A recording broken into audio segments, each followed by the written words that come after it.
Okay, so picture this. You've just launched a billion-dollar satellite into space, and suddenly, boom, it goes dark. Mission control. Nothing, no signal, years of work, all gone. And the culprit. You might be surprised to learn it could all come down to, well, the tiniest flaw in the electronics. And that's what we're diving deep into today. The surprisingly vital world of component lead forming. It's this whole process, and it's absolutely essential, making sure those tiny electronic parts can handle even the craziest conditions. And our guide for this trip, get this a cataloger in French from a company called Fancort. Yeah, Fancort, they're the folks who specialize in the equipment that actually bends those microscopic metal legs you see on microchips.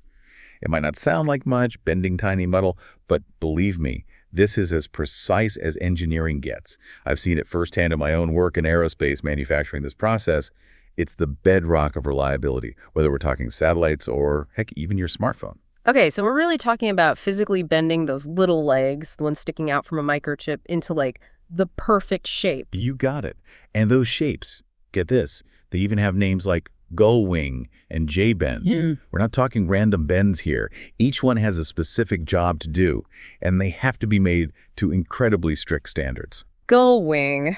I'm already picturing tiny birds trying to escape a circuit board, but okay, I get it. These shapes must be important. What happens if they're not bent exactly right? Well, think of it this way. Those little metal leads, they're the only things creating the actual electrical connection between the chip and the circuit board. And if that connection is not perfect, and we're talking tolerances smaller than a human hair here, you're asking for trouble. Signals get messed up. Components overheat. Worst case, the whole system crashes. And when we're talking aerospace, even a single point of failure, that could be catastrophic. Okay, high stakes, I'm getting it. But still, it's just bending metal, right? How complex can it be? That's what's deceptive. It's way more complex than it sounds. The tools Fancort makes, they range from manual ones, almost like miniature anvils and presses, for making those bends perfectly by hand. Wait, hold on. Miniature anvils? Are there tiny blacksmiths working on these things? I gotta know. Not quite, though you're not far off in terms of the precision involved. But the thing is, as electronics have gotten smaller, more complex, the industry's had to move towards automated systems. Like their smart flex system? That sounds like something straight out of a sci-fi movie. What's so special about it? The smart flex. It's like what? Tony Stark uses this to build Iron Man's suit? It's getting close. The Smart Flex uses these really advanced robotics and vision systems, and it shapes those tiny metal leads incredibly fast and accurate. Imagine a robotic arm, thinner than a hair, right? And it's bending each lid perfectly to within a fraction of a millimeter. No more tiny blacksmiths then. Nope, all gone. And that automation, it's crucial because as electronics get smaller and smaller, there's basically zero room for mistakes. And it's not just about your phone working, you know. We're talking medical implants, airplane control systems, even life support equipment. It all has to be perfect. Okay, wow. Yeah, now I get why getting those leads bent right is so important. It's literally life or death in some cases. Exactly. And it's not just the bending itself either. Fancort, they've got this whole catalog of tools, accessories, all kinds of things that are crucial to this process. Like we were talking about this couplinarity mirror earlier. What makes that tool so important? Couplinarity mirror sounds like something out of Star Trek, I know, but it's vital for quality control. So imagine you're soldering a microchip onto a board, right? Right. All those tiny leads, they've got to be lined up perfectly on the exact same plane otherwise. Bad connection. That's where the couplinarity mirror comes in. Technicians can use it to look at the leads under magnification, make sure they're all perfectly aligned. Just another example of how even the smallest thing can make a huge difference in whether or not electronics work reliably. And speaking of small things, the catalog mentions the standoff height.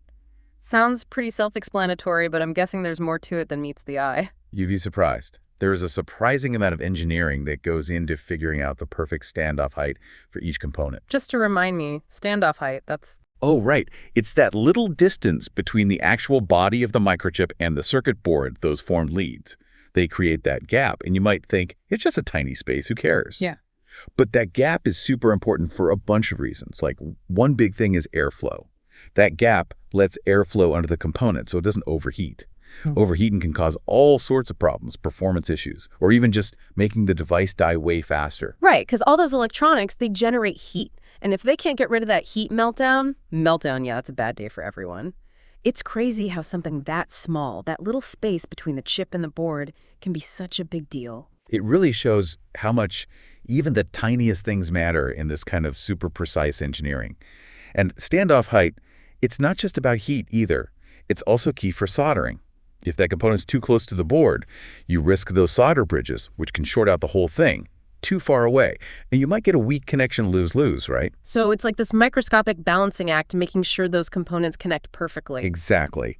And the tools Fancort makes, that's what they're designed for, hitting that balance every single time. And here's the kicker they even have to account for the fact that not all microchips are exactly the same. There can be these tiny variations in the size, the thickness of the metal leads, even on a microscopic level. Whoa, so they're accounting for imperfections we can't even see. You got it. Those systems have to be incredibly adaptable, right? They got to make sure those leads are formed to the exact specs needed every time, no matter what tiny variations they run into. And this level of precision, it's only getting more important as electronics keep shrinking. You know, it's funny, we started out talking about, like, satellites and spaceships, but this is everywhere. Our phones, laptops, cars, even medical devices, those renewable energy systems everyone's talking about, it all relies on these tiny little leads bent in exactly the right way. It's true. Component lead forming, it really is like the hidden foundation of the whole modern world, you know? Easy to forget about, but without it, nothing works. The unsung hero of the electronics industry. And speaking of unsung heroes, this Fancort catalog, it mentions custom applications. What's that all about? What kind of challenges are we talking about there? Are there, like, engineers out there right now, hunched over microscopes, figuring out how to bend metal in ways we can't even imagine? Probably.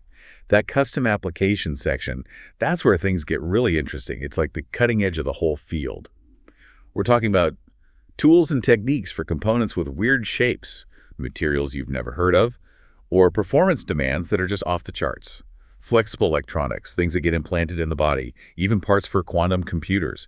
Every new thing that comes along, it throws a whole new set of challenges at the folks doing component lead forming. So it's not just bending metal, it's like pushing the boundaries of what's possible. Yeah, exactly.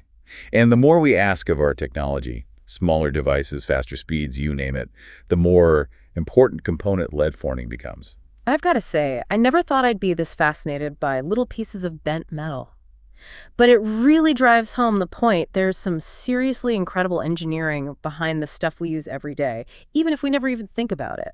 It's all about those details, right? And with technology moving as fast as it is, I can't wait to see what kind of breakthroughs come out of the world of component lead forming next. Next time I pick up my phone or step on a plane, I'm going to be thinking about those tiny leads holding it all together. A whole world of engineering hidden right there in plain sight. A world we all rely on every single day.